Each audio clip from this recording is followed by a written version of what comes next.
2013 সালের 1 August high court জামায়াতের নিবন্ধন বাতিল ও অবৈধ ঘোষণা করে রায় দেন। এই রায়ের বিরুদ্ধে আপিল করলে 2023 সালের নভেম্বরে আইনজীবীর অনুপস্থিতি দেখিয়ে আপিল খারিজ করে দেয় আপিল বিভাগ। পরে গেল বছরের 1 সেপ্টেম্বর জামায়াতের নিবন্ধনের আপিল পুনরুজ্জীবিত করা হয়। আর 2016 সালে তৎকালীন প্রধান বিচারপতি এস.কে. সিনহার সভাপতিত্বে ফুলকোর্ট সভা ডেকে জামায়াতের প্রতীক বাতিল করা হয়।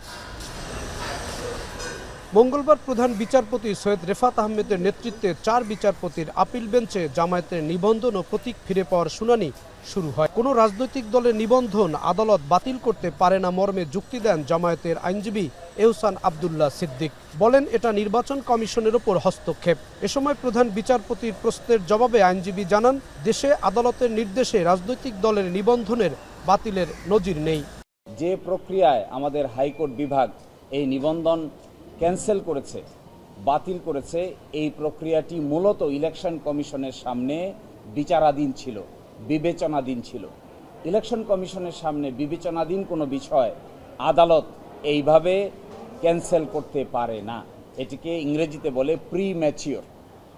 আর সেকেন্ড কথা হলো, যারাই রিট পিটিশন দায়ের করেছিলেন তাদের কোনো লোকাস স্ট্যান্ডাই নাই।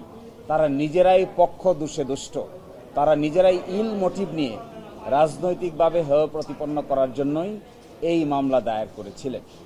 হাইকোর্টের রায় বাতিল করে জামায়াতের নিবন্ধন ফিরিয়ে দেওয়া হবে বলে আশাবাদ আইনজীবীর। জামায়াত ইসলামীর মতো একটি গণতান্ত্রিক রাজনৈতিক দলের নিবন্ধন বাতিল করে দিয়ে মূলত বাংলাদেশের রাজনীতিতে একটি অনিশ্চয়তা তৈরি করা হয়েছিল, যা নাকি ডেমোক্রেটিক প্রসেসকে ক্ষতিগ্রস্ত করেছে। এই আর্গুমেন্টগুলোর ভিত্তিতে আমাদের আপিল বিভাগ আপিলের বিষয়ে একটি সিদ্ধান্ত উপনীত হবেন বলে আমরা আশা করি। শুনানিতে আপিল বিভাগে উপস্থিত ছিলেন জামায়াতের কেন্দ্রীয় ঢাকা মহানগরের নেতৃবৃন্দ। আপিলের পরবর্তী শুনানি বুধবার। দরখাস্ত করে তার সাবমিশন রাখতে চেয়েছেন। জাহিদ হাসান, এখন ঢাকা। বিচারপতি বলেছেন যে ওনারা মনে করছেন